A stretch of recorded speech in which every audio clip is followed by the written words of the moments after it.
Muy buenas tardes, mi nombre es Jenny de Luca. En esta oportunidad voy a hacer una video exposición con temas relacionados a derecho civil y obligaciones, específicamente lo que es el incumplimiento de las obligaciones, el daño y la culpa. El contenido de esta video exposición es una síntesis de un informe previamente realizado, donde a través de respuestas a interrogantes desarrollo el tema, los temas ya mencionados. Entonces, para dar inicio, comenzamos con la primera interrogante, como es: ¿en qué momento se manifiesta la voluntad de las partes en cruzar algún acuerdo que genere obligación? Aquí nos señala el principio de la autonomía de la voluntad, que consiste en reflexionar que toda persona solo puede obligarse en virtud de su propio querer libremente manifestado. ¿Qué quiero yo transmitir con esto? Que bueno, para que se dé una obligación tiene que existir unas partes que intervienen en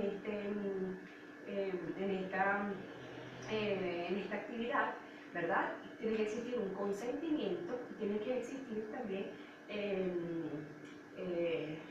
un consentimiento y implícitamente debe haber una ganancia, pues, entre las partes que intervienen en este tipo de actividades. Ahora bien, ¿a qué se llama el incumplimiento de las obligaciones del derecho venezolano? En nuestro derecho venezolano establece en el artículo 271 de nuestro Código Civil, donde nos dice, ¿verdad?, que cuando se incumple la obligación de una parte del deudor, viola el deber que tiene de ejecutar la obligación, y por la otra parte el acreedor ve violado su derecho que el deudor tiene para ponerle en el cumplimiento de la obligación contraída. Cuando efectivamente el deudor no cumple con lo previamente convenido, es donde el acreedor realiza acciones donde hace valer sus derechos relacionados al perjuicio o el daño que le pueda estar causando el incumplimiento de la obligación por parte del deudor.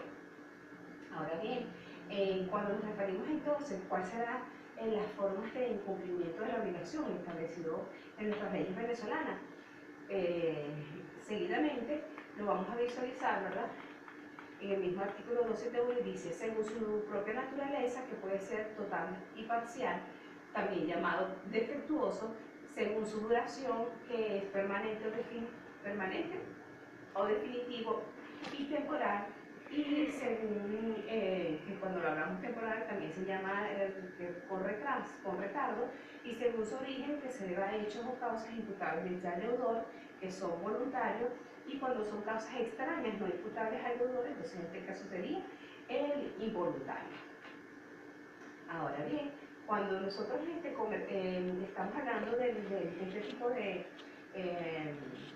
este tipo de incumplimiento, bueno, cuando hablamos total, es que efectivamente el deudor nunca cumplió con lo previamente convenido. Cuando hablamos de forma parcial, es que sí lo hizo, pero no completamente como se acordó al inicio. Cuando nosotros conversamos que según permanente o definitivo y temporal, decimos que permanente, bueno, que la obligación permanece en el tiempo, ¿verdad? Es definitiva. Y cuando nosotros hablamos que es temporal, es que efectivamente el deudor lo cumplió, pero con retraso, es decir, lo cumplió en un lapso fuera del establecido. Ahí es donde también, por eso que se llama retardo, y posteriormente vamos a hablar de lo que se llama la mora. Y cuando hablamos según su origen que se deba, cuando son hechos o causas, aquí lo que tenemos cuando nos hablamos de forma voluntaria es porque el legislador de alguna forma hace ver que el deudor pudiera tener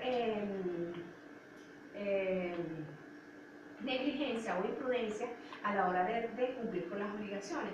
Y cuando hablamos con causas ajenas, es que el deudor desea cumplir con la obligación, pero hay causas ajenas a su voluntad que él no puede controlar, donde efectivamente pues, no logra cumplir no logra cumplir con su respectiva obligación.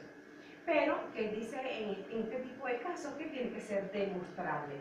Siempre el deudor debe tener actitud para cumplir con la obligación contraída, y como bien estoy indicando, tiene que tener todos los datos probatorios que vea que efectivamente escapa de sus manos el cumplimiento de la obligación. Ahora bien, cuando nosotros hablamos de cuáles son los elementos que aplican para la mora, lo estaba mencionando anteriormente. ¿Qué sucede? La ley también penaliza, en este caso a los deudores, inclusive a los acreedores, Lo más común es que la mora sea aplicada al deudor. ¿A qué se refiere la mora? La mora no es más que el retardo o el retraso que se causa para cumplir una determinada obligación. Efectivamente, según dice la doctrina, primero que nada tiene que existir el incumplimiento, ¿ok? Para que se pueda dar la mora. En segundo lugar, tiene que tener culpa, es decir, que sea totalmente imputable en este caso al deudor. Y finalmente tenemos la responsabilidad civil, quiere decir el perjuicio que le pueda causar el deudor al acreedor por causa de este retardo y que debe indemnizar. Entonces ahora viene la siguiente interrogante que dice, el acreedor puede ser penalizado por la mora. Sí, efectivamente, como lo bien estaba indicando, hay casos, de pronto, casos no tan comunes, porque yo considero que todo acreedor está en la espera de ser cumplido con su obligación, pero se puede haber el caso que efectivamente de pronto el deudor quiere cumplir con el acreedor, pero este a su vez ha perdido la confianza, lo cree incapaz, es cuestión de actitud, de pronto son pensamientos equivocados que no hacen que el deudor pueda cumplir con su obligación. ¿Qué sucede en estos casos? Pues que efectivamente el acreedor también es penalizado por la mora y donde corre determinados riesgos como son.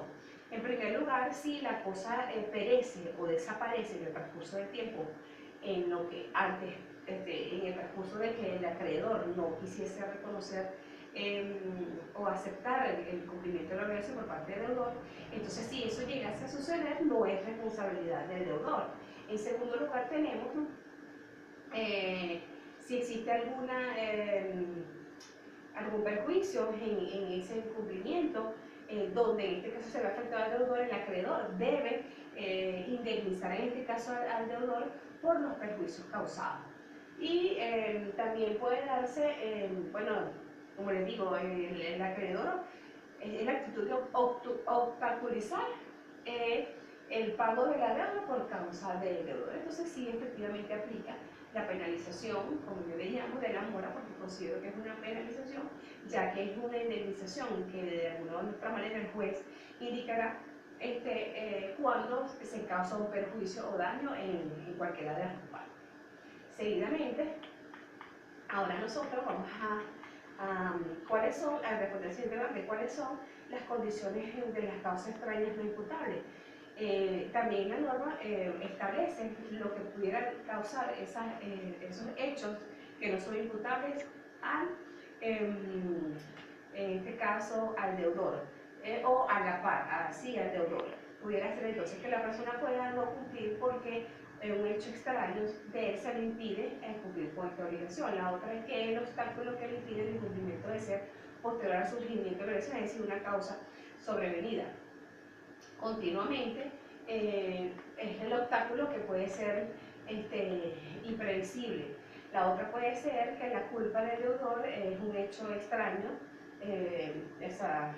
¿cómo les explico?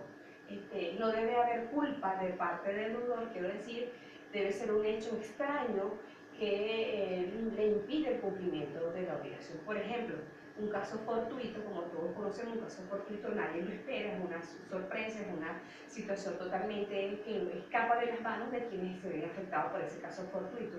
Y de fuerza mayor, que según ellos establecen, en algunos momentos pasa por igualdad o lo maneja en términos distintos. Entonces, para cerrar por factor tiempo, la culpa y el daño, bien es cierto, es mucho más amplio, pero todo se desprende del incumplimiento de la obligación. ¿A qué me refiero? Que cuando se incumple la obligación, existe una culpa, en este caso puede ser deudor o acreedor, y existe un daño, que es un perjuicio causado, que tiene que ser indemnizado.